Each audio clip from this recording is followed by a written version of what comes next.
Magandang umaga, ngayon po ay araw ng Miyerkules, August 13, 2025. Update muli sa lagay ng panahon. Bagyong Guryo na panatili ang lakas habang kumikilos west-northwestward.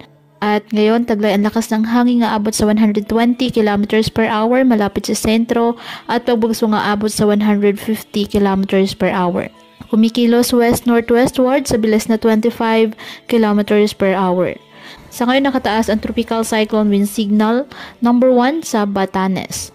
Posibleng maglandfall ang nasabing bagyo sa eastern coast ng southern Taiwan ngayong umaga o hapon. At posibleng lumabas ng ating Philippine Area of Responsibility ngayong gabi. Walang inaasang landfall sa limang bahagi ng ating bansa ang nasabing bagyo. Sa ngayon, southwest monsoon o habagat at mga localized thunderstorms ang nakakaapekto sa ating bansa. Kaya pinapayuhan po ating mga kababayan na maging maingat at maging alerto at palaging pumuntabay sa iba pa nating weather updates at sa updates ng Pag-asa hinggil sa lagay ng panahon.